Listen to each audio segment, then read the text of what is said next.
Pernahkah kalian membayangkan, kota Palembang yang kita kenal sekarang, dulunya adalah markas besar bajak laut paling ditakuti di Asia Tenggara. Bukan sembarang bajak laut, tapi sindikat raksasa yang dipimpin oleh seorang buronan dari Tiongkok, dengan ribuan anak buah dan armada kapal perang yang mampu menantang kekaisaran. Ini bukan fiksi, melainkan sebuah episode dramatis dalam sejarah Nusantara yang sering terlupakan. Kisah ini akan membawa kita kembali ke akhir abad ke-14, sebuah masa penuh intrik, pengkhianatan, dan pertempuran kolosal yang mengubah peta kekuatan maritim di Selat Malaka selamanya. Semuanya berawal dari keruntuhan sebuah imperium besar. Selama berabad-abad, Sriwijaya adalah penguasa mutlak lautan, menjadikan Palembang sebagai jantung perdagangan dunia. Namun, pada tahun 1377, segalanya berubah. Kerajaan Majapahit, di bawah Raja Hayam Wuruk, melancarkan serangan dahsyat ke Palembang. Tujuannya adalah untuk menghukum penguasa lokal yang berani mencari perlindungan langsung ke Kaisar Tiongkok dari dinasti Ming,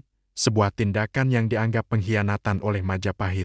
Majapahit berhasil, elite penguasa Palembang dihancurkan. Pangeran terakhirnya, Parameswara, terpaksa melarikan diri dan nantinya akan mendirikan Kesultanan Melaka. Tapi disinilah masalah besar muncul. Majapahit, meskipun jago dalam menaklukkan, tidak punya sumber daya untuk menempatkan pemerintahan permanen di Palembang. Akibatnya, kota pelabuhan strategis ini jatuh ke dalam kondisi anarki. Tidak ada raja, tidak ada hukum, tidak ada polisi maritim. Palembang menjadi tanah tak bertuan. Kekosongan kekuasaan ini seperti mengundang masalah. Dan masalah itu datang dari jauh, dari daratan Tiongkok. Pada saat yang sama, Kaisar Hongwu dari dinasti Ming memberlakukan kebijakan Haijin atau larangan laut. Kebijakan ini melarang total semua perdagangan swasta lewat laut. Bayangkan, ribuan pedagang dan pelaut di pesisir Tiongkok yang hidupnya bergantung pada laut, tiba-tiba menjadi kriminal. Dihadapkan pada kemiskinan dan ancaman hukuman mati, banyak dari mereka yang kabur ke Asia Tenggara. Dan Palembang, yang sedang kacau balau tanpa penguasa, menjadi tujuan yang sempurna. Disinilah mereka berkumpul, mengorganisir diri, dan karena tak bisa berdagang secara legal, mereka beralih profesi menjadi bajak laut. Fase pertama penguasaan Palembang oleh diaspora Tiongkok ini dipimpin oleh seorang bernama Liang Daoming. Dia bukan bajak laut biasa. Ia membangun semacam pemerintahan kecil, menguasai area yang disebut Pelabuhan Tua atau Jiugang, dan punya ribuan pengikut. Liang Daoming lebih mirip seorang gubernur di pengasingan daripada seorang perompak. Dia bahkan cenderung ingin bernegosiasi dengan dinasti Ming, menunjukkan sisi pragmatisnya. Namun, era damai semu ini tidak berlangsung lama. Sekitar tahun 1400, muncul tokoh baru yang jauh lebih ganas, Chan Zui. Ia juga berasal dari Guangdong, Tiongkok, tapi profilnya adalah seorang predator sejati. Chan Zui merebut kekuasaan di Palembang dan mengubahnya menjadi negara bajak laut. Kekuatannya bukan main-main. Catatan sejarah menyebutkan ia memiliki armada inti dengan lebih dari 10 kapal perang besar dan memimpin sekitar 5.000 prajurit. Di zaman itu, kekuatan 5.000 orang bersenjata di satu pelabuhan sudah setara dengan angkatan laut sebuah kerajaan. Modus operandinya brutal. Chan Zui memblokade jalur sempit di Selat Malaka. Setiap kapal dagang yang lewat dipaksa mampir ke Palembang untuk membayar upeti. Kalau menolak, kapalnya akan dirampok, barang-barangnya disita, dan awaknya dibunuh. Chan Zui bukan sekadar perampok, ia membangun sebuah negara predator, lengkap dengan wilayah kekuasaan, pungutan pajak paksa, dan angkatan bersenjata. Keberadaannya menjadi ancaman serius bagi semua pihak, terutama bagi dinasti Ming yang visinya adalah menciptakan tatanan dunia yang aman bagi para pedagang yang ingin membayar upeti kepada kaisar. Pertanyaannya, kemana Majapahit? Mengapa imperium yang begitu perkasa membiarkan sarang bajak laut ini tumbuh subur di wilayah yang mereka klaim? Jawabannya tragis, Majapahit sedang lumpuh dari dalam. Mereka terjebak dalam perang saudara yang sangat dahsyat antara tahun 1404 hingga 1406, yang dikenal sebagai Perang Paregreg. Perang suksesi antara Istana Barat pimpinan Raja Wikramawardhana melawan Istana Timur pimpinan Brewerabumi ini menyedot seluruh sumber daya militer dan keuangan kerajaan. Armada laut yang seharusnya berpatroli di Selat Malaka ditarik pulang untuk perang di Jawa. Kas negara terkuras habis. Majapahit simples mente tidak mampu mengirim ekspedisi untuk merebut kembali Palembang. Situasi menjadi semakin rumit karena sebuah insiden diplomatik berdarah pada tahun ke-1406. Saat Perang Paregreg mencapai puncaknya, pasukan Wikramawardhana menyerbu Istana Timur. Sialnya, pada saat yang bersamaan, rombongan utusan Kaisar Tiongkok yang dipimpin oleh Laksamana Cheng Ho sedang berkunjung ke sana. Dalam kekacauan pertempuran, sebanyak 170 anggota delegasi Tiongkok tewas di tangan pasukan Majapahit. Insiden ini membuat Kaisar Yongle murka bukan kepalang. Majapahit dituntut membayar denda sebesar 60.000 tahil emas, sebuah jumlah yang fantastis. Akibatnya, posisi Majapahit menjadi sangat lemah di hadapan Tiongkok. Mereka kehilangan muka dan tidak punya kekuatan moral untuk protes ketika Tiongkok memutuskan untuk bertindak sendiri di Palembang.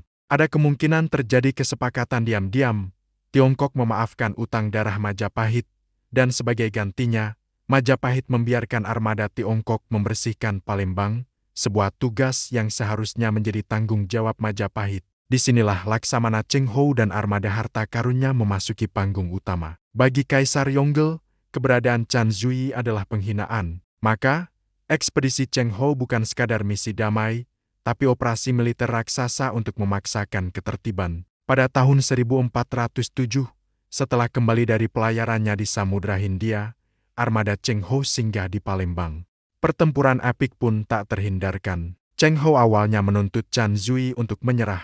Sadar bahwa armadanya kalah jumlah armada Cheng Ho punya kapal-kapal raksasa dan puluhan ribu prajurit, Chan Zui berpura-pura setuju. Namun, diam-diam ia merencanakan serangan kejutan untuk membajak kapal-kapal harta karun Cheng Ho. Rencana licik ini ternyata bocor. Seorang tokoh komunitas Tionghoa Muslim di Palembang bernama Xi Jinping bertindak sebagai informan dan melaporkan rencana pengkhianatan Chan Zui kepada Cheng Ho. Dengan informasi ini, Cheng Ho menyiapkan penyergapan balasan. Ketika armada bajak laut keluar dari persembunyiannya di Sungai Musi untuk menyerang, mereka justru masuk ke dalam perangkap maut. Pertempuran itu berlangsung singkat dan brutal. Dengan keunggulan teknologi meriam, panah api, dan ukuran kapal, pasukan Ming menghancurkan total armada bajak laut. Hasilnya sangat telak. 5.000 bajak laut tewas, 10 kapal dibakar, dan 7 kapal ditangkap. Chan Zui sendiri ditangkap hidup-hidup, dibawa ke ibu kota Ming di Nanjing, dan dipenggal di depan umum. Eksekusi ini adalah pesan yang jelas bagi seluruh dunia, kekuasaan Kaisar Tiongkok tak terbatas oleh lautan. Setelah menumpas Chan Zui, Cheng Ho menghadapi dilema, siapa yang akan memerintah Palembang? Solusinya adalah sebuah langkah diplomatik yang brilian. Cheng Ho menunjuk informannya, Xi Jinping, sebagai penguasa baru Palembang dengan gelar pejabat pasifikasi. Ini adalah solusi win-win. Bagi Tiongkok, mereka mendapatkan sekutu setia yang mengamankan pangkalan logistik penting tanpa perlu biaya pendudukan. Bagi Majapahit, kehormatan mereka diselamatkan karena Xi Jinping secara teknis adalah pejabat yang pernah dikirim Majapahit, sehingga kedaulatan nominal mereka tetap dihormati. Di bawah Xi Jinping, Palembang kembali menjadi pusat perdagangan yang aman dan makmur. Namun, dampak jangka panjang dari peristiwa ini sangat ironis. Dengan bersihnya Selat Malaka dari bajak laut, jalur pelayaran menjadi aman. Hal ini justru mempercepat kebangkitan rival baru Palembang, Melaka. Dinasti Ming secara aktif mendukung Melaka sebagai penyeimbang kekuatan Majapahit. Akhirnya, pusat gravitasi perdagangan di Asia Tenggara bergeser secara permanen dari Palembang ke Melaka. Selain itu, ada dampak religius yang tak terduga. Keluarga Xi Jinping adalah Muslim Tionghoa. Putrinya, yang di Jawa dikenal sebagai Nyai Gede Pinatih, pindah ke Gresik dan menjadi ibu angkat dari Sunan Giri, salah satu wali Songo. Ini menunjukkan bagaimana intervensi Cheng Ho secara tidak langsung memperkuat jaringan Islam Tionghoa Jawa, yang berperan penting dalam penyebaran Islam di pesisir utara Jawa dan pada akhirnya mempercepat keruntuhan Majapahit. Kisah penumpasan bajak laut Chan Zui di Palembang adalah bukti nyata betapa kompleksnya sejarah kita. Ini adalah cerita tentang bagaimana kekosongan kekuasaan dapat menciptakan monster, bagaimana konflik internal bisa melumpuhkan sebuah imperium, dan bagaimana sebuah intervensi militer bisa memiliki konsekuensi yang tak terduga yang gaungnya terasa hingga berabad-abad kemudian membentuk wajah Nusantara seperti yang kita kenal hari ini. Terima kasih sudah menonton. Jangan lupa untuk like, komen, dan subscribe agar tidak ketinggalan video-video sejarah menarik lainnya. Sampai jumpa.